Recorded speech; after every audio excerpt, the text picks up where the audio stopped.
Hey,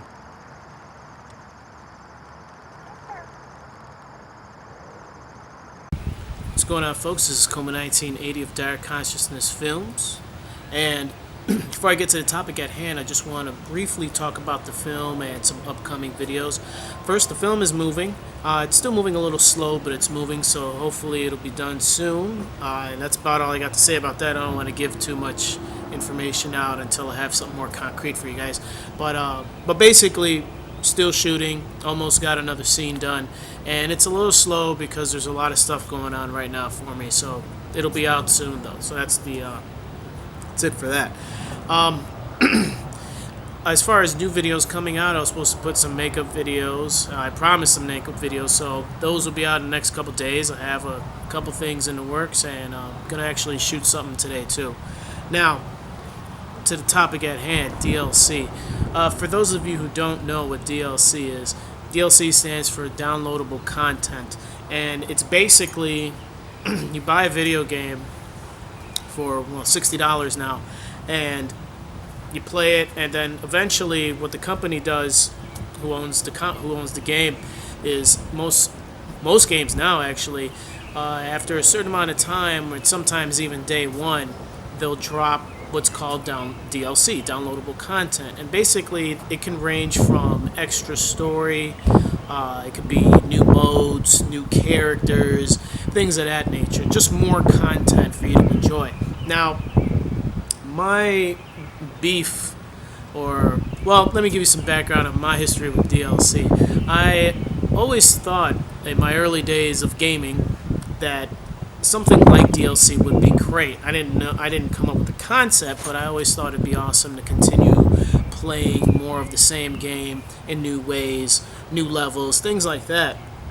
And for the most part, DLC is actually a really good concept to fill in the gap between releases.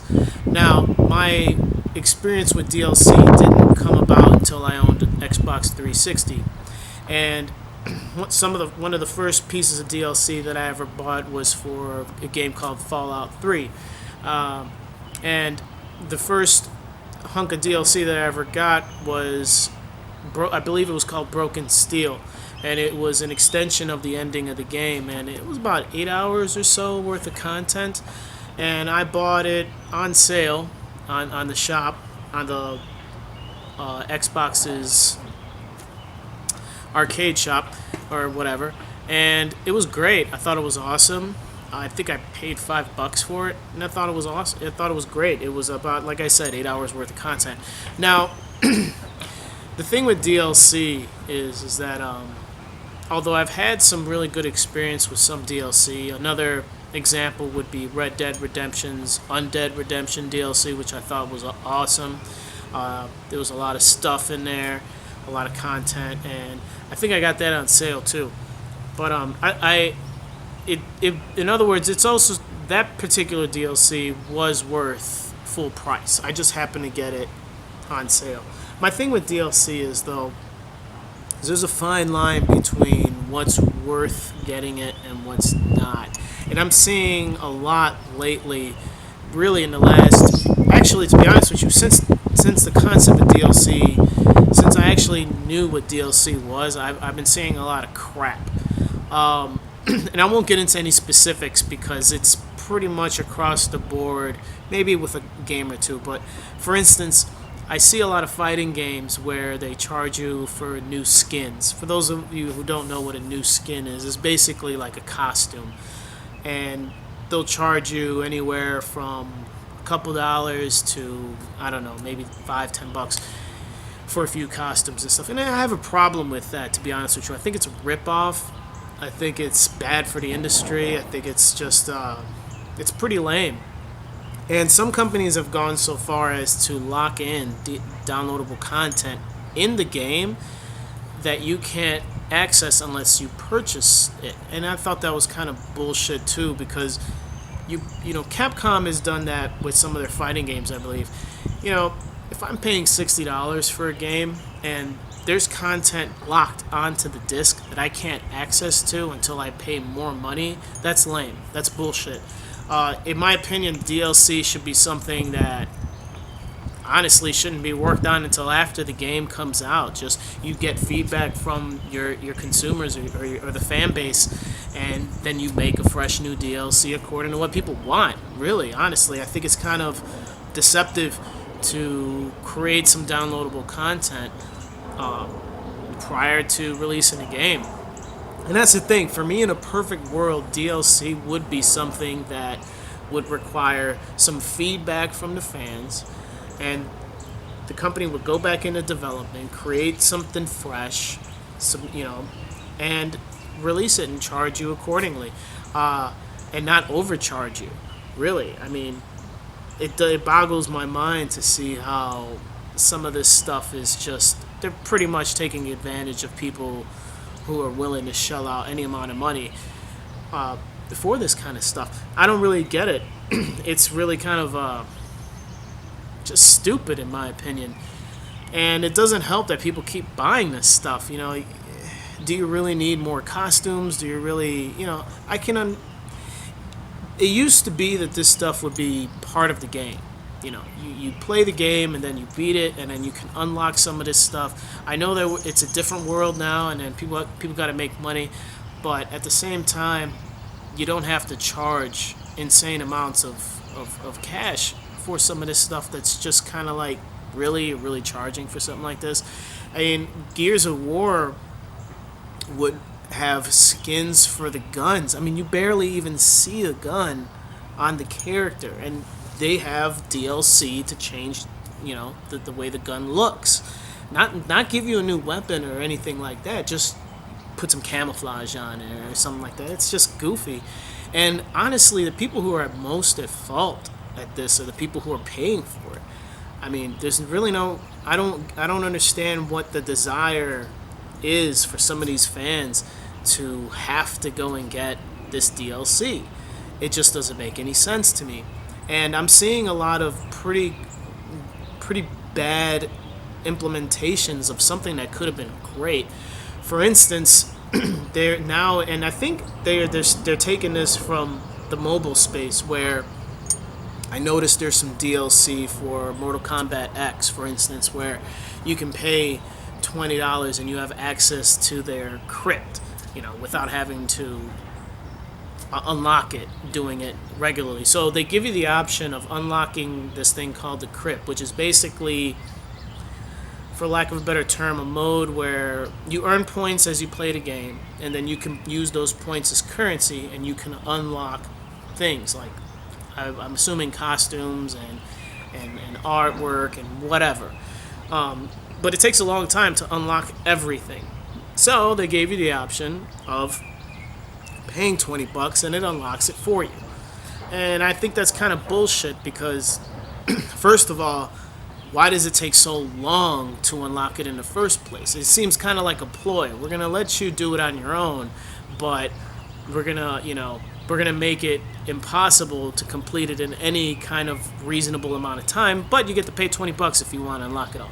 It's just messed up. And the other thing is, too, I think you can buy coins that unlock one-button fatalities. So now, instead of having to input the commands, you can pay a certain amount, and then you can do it with the touch of a button. That's just crazy. It's crazy because it's not crazy for the fact that they're actually doing this. It's crazy because people are actually paying for this. And it reminds me of like how mobile games are, pay to play. And it's kind of slowly moving towards that. And, on one end, I would be okay with it, honestly, if you didn't have to pay for the game. If the game was free, what else can you say? I can't really say anything about it, but you're paying $60, and then now there's all these extra things that you have to pay for. Well, you don't have to pay for it, but that's the thing. People are paying for this kind of stuff, and that's why we're not getting good DLC across the board. In my opinion, my advice to anybody who's a fan of DLC, look, I'm a big fan of DLC. I think the concept is great. I've seen it exercised in a great way, but come on, you have to have a limit, dude. Like, ladies and gentlemen, please have some self-respect. Like, why are you paying this amount of money? You can't complain after you make this purchase. This is the thing. If you're purchasing these kinds of things that are supposed to make the game better for you, you can't go back and complain about it later because it was obvious the first time. You have a problem. You may have a problem. You may have an addiction problem if you think it's okay to pay for this kind of this content. It just doesn't make any sense to me. It pisses me off because now you buy a game and you don't even get the whole experience. What's a really bad example of DLC? Okay, Dead Space 3. I played the first game, and I'll admit I bought it on the Xbox's shop online, downloaded it. I think I paid $10 for it. It was on sale. Great pickup. I won't talk about the game itself, but I liked it. It didn't scare me at all, but it was really fun to play. So I figured, okay, maybe I'll pick up a sequel later on or something, when I get around to it. So Dead Space 3 comes out. I purchased Dead Space 1 around the time when 3 was about to come out. So 3 comes out, and lo and behold, a little bit of time passes, and they drop some DLC for it.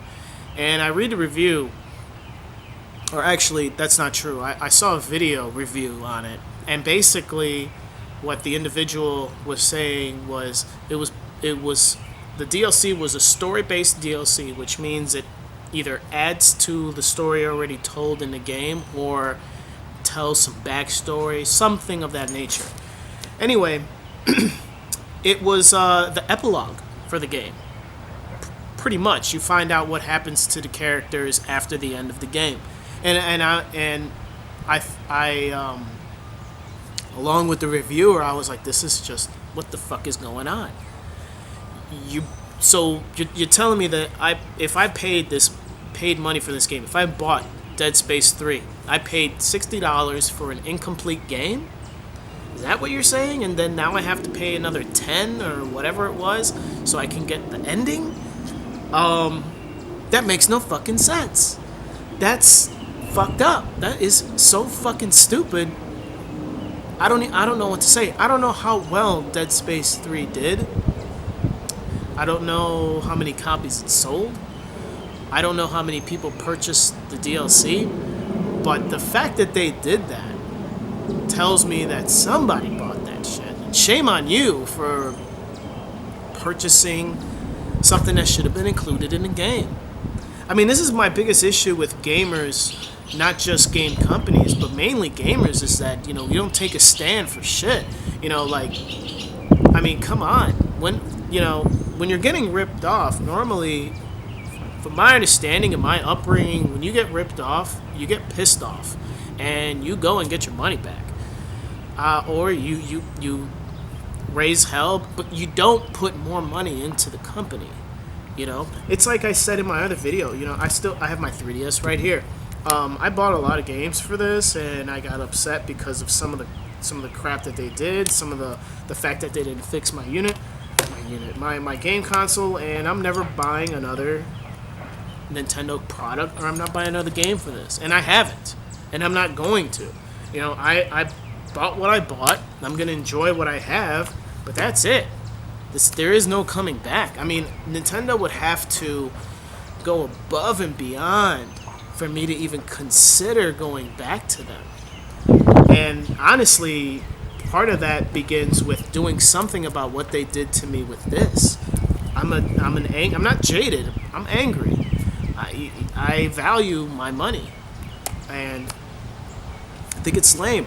So back to DLC, it's just I don't know. I think the concept is great. I think that it has a lot of potential, but I think that these game companies are taking advantage of gamers, and gamers aren't really putting their foot down on this. So in my opinion, you can get pissed off at me, or you can, call me a bastard or whatever. You can agree with me.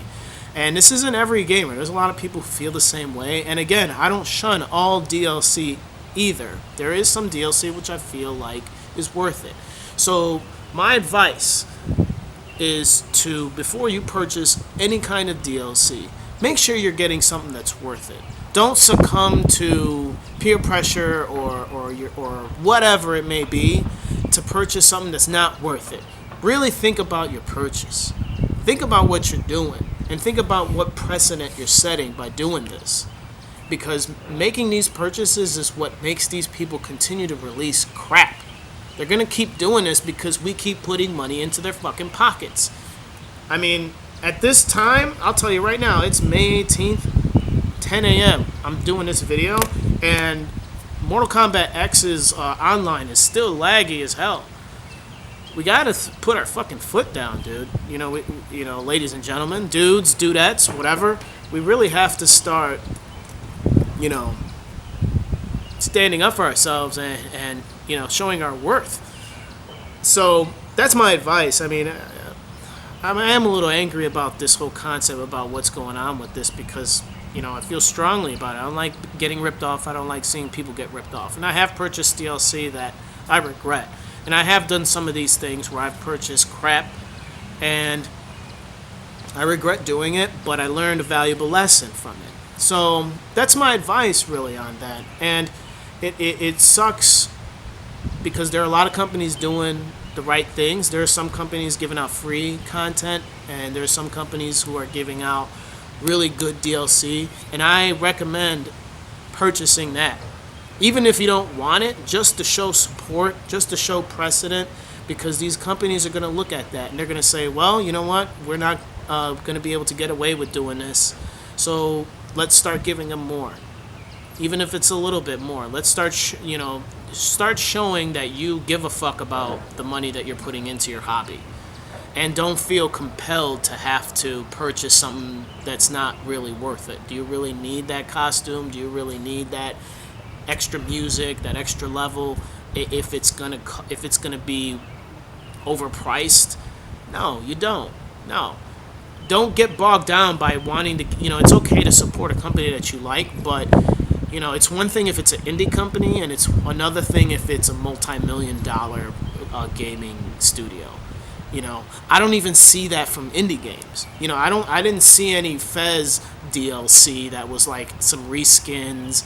I didn't see any Super Meat Boy DLC for some extra music and a thumbnail. I didn't see any DLC for Limbo. I didn't see any DLC for Braid. And those are games that were acclaimed and could have put some DLC out there, could have put some shit out there, and people would have bought it. And they didn't. So if they're not doing it, I mean, that says something. And there are some indie companies that have given stuff out for free. Like Mutant Mudds is another indie game that I liked. And they gave away some extra levels and did a couple things. And there's supposed to be some DLC coming out for Shovel Knight that's supposed to be free. So what the fuck is going on here? Why are the big companies who can afford it charging you way more than they should for crap, and these smaller companies not? There's something there. So protect yourselves as consumers, protect yourselves and your hobby, and don't give in to this bullshit, and talk with your money. That's what really it comes down to. Represent yourself properly, and don't let these motherfuckers take advantage of you. This is Coma 1980, a Dire Consciousness Films. Shout out to the crew, JMC. That's all I got to say about the subject. Stay tuned for some new stuff. Talk to you guys soon.